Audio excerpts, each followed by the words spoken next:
Could a strange substance found by a southwest Arkansas man be part of a government test? Well, that's the question at the heart of a phenomenon called chemtrails, now getting widespread attention.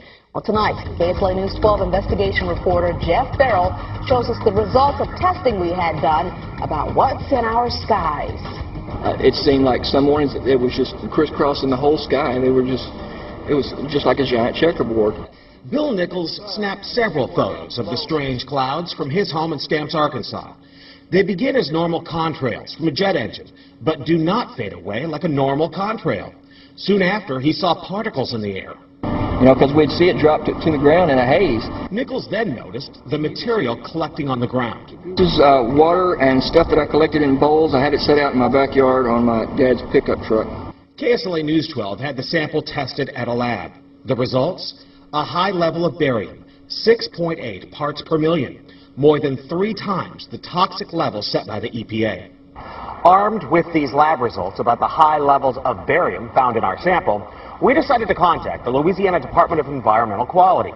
They told us that yes, these levels are very unusual, but at the same time they added the caveat that proving the source is a whole nother matter. Barium is a hallmark of other chemtrail testing, which even attracted attention from a Los Angeles TV station. There's already no shortage of unclassified weather modification programs by the government. But those who fear chemtrails could be secret biological or chemical testing on the public point to the 1977 Senate hearings in particular, which confirmed 239 populated areas had been contaminated with biological agents between 1949 and 1969. Later, the 1994 Rockefeller Report concluded hundreds of thousands of military personnel were also subjected to secret biological experiments over the last 60 years. But could secret testing be underway yet again? I'd rather it be something inert and benign, you know, something that's, you know, not causing any damage, but I'd like to know what it is. KSLA News 12 discovered chemtrails are even mentioned by name in the initial draft of House Bill 2977 back in 2001 under the Space Preservation Act. But the military denies any such program exists. Jeff Farrell, KSLA News 12 reporting. And, you know, it turns out until 9 years ago, the government had the right under U.S. law to conduct secret testing on the American public under specific conditions. Only a public outcry repealed part of that law, with some exceptions. And Joyce Riley, and the subject is going to be the purpose of chemtrail aerosol. A.C. Griffith was associated with the National Security Agency. He carried a top-secret clearance, a cryptographic clearance, and in more recent times he was associated with the Central Intelligence Agency operations. He was married to a lady lawyer, judge, and his father-in-law was the Chief Justice of the Supreme Court of Virginia. He is with us today, and we want to say thank you very much, A.C. Griffith, for joining us to talk about the purpose of chemtrail aerosol. Thank you, sir, for joining us on the Power Hour today. Thank you, Joyce. It's indeed a pleasure to be with you today. Let's do talk just as much as you want to talk about what your past experience was all about, sir. I spent a couple days making talking points to make a guide map of how to present this to you. It is such a big topic. It's very difficult to know where to grab it to begin. Several years ago, I got a telephone call from Mike Blair at the Spotlight newspaper in Washington, now called the American Free Press. He asked me to help work with him on the story of the white trails coming out of the airplanes. And time is going by. I guess that was 8 or 9 years ago. We actually got inside the program. We're the only people in the world that actually got inside of that program. When you say you got inside that program, the aerosol program, the chemtrail program. You're talking about information on the inside of this program. I'm talking about actually getting inside the program at Wright-Patterson Air Force Base where it's being managed.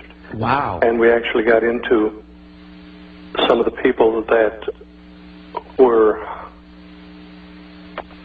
dissatisfied from within the program, and they divulged a lot of the acronyms and the purpose of the program and so on. And that's the only way that anybody could ever have broken the secrecy of this program. Okay. We know that people have died over this program. People have been hit to keep them quiet. and we know that other things have happened to key people in this program. One of the key people that designed the aerosol, the barium salt aerosol, was set up by people in the Reagan administration, and he's now sitting in federal penitentiary.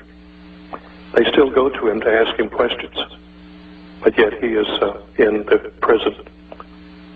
That is a little unnerving, isn't it?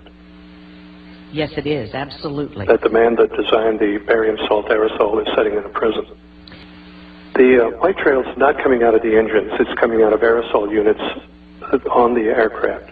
In the very beginning, the early days, the aircraft were flying relatively low, 10,000 feet or below, and they were developing the program.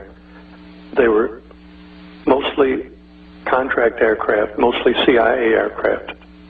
Now the program has been expanded, and commercial airliners have been outfitted with aerosol units that are controlled through computer systems and satellites to dispense a barium salt mixture. It's a mixture of barium salt, not coming out of the engine, it's coming out of aerosols.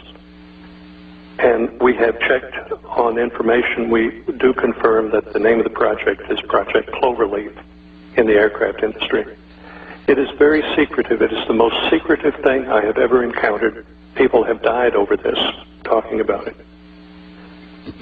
I listened to your broadcast just a few minutes ago. The general was on saying that he is very patriotic and he feels compelled to speak out, and that's exactly the same way I feel.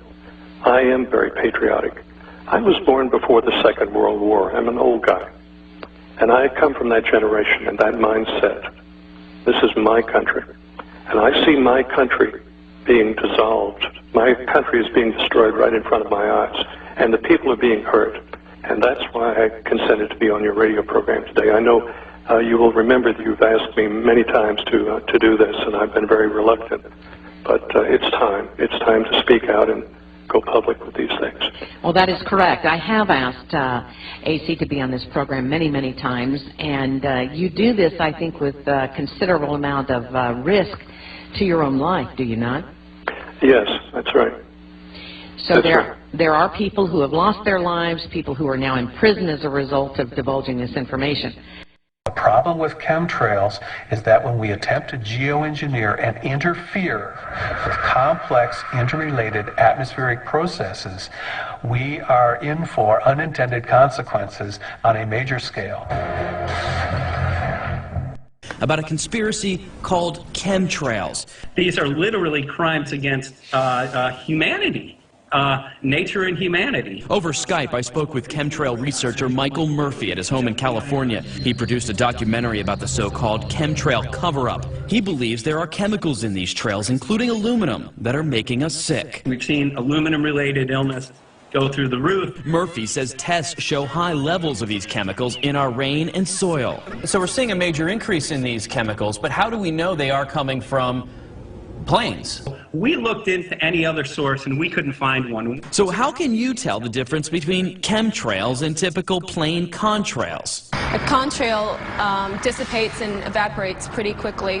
A chemtrail lingers. But these things expand, they grow bigger, and before you know it, the entire sky is overcast. That's correct. Why do they want to keep this quiet? Why aren't they talking about this? Why don't they want us talking about it? And you can only come to the conclusion that they're hiding something. Now, do you believe that this is a full-scale secret operation that includes not only the U.S. but Europe and the rest of the world? Well, that's apparent because you can see the pictures from all over the world, and I get them constantly. Some areas are worse than others. HR 2977, an actual federal document, an actual federal bill admitting that they're spraying chemical and biological weapons on us through the use of something called chemical trails that they're adding to jet fuel, especially in military aircraft. I recently discovered that most of Britain was sprayed in biological weapons trials between 1940 and 1979. Are the chemtrails being sprayed over Britain at the moment a continuation of these experiments, or are they part of the New World Order's population reduction plan, as they are now being reported?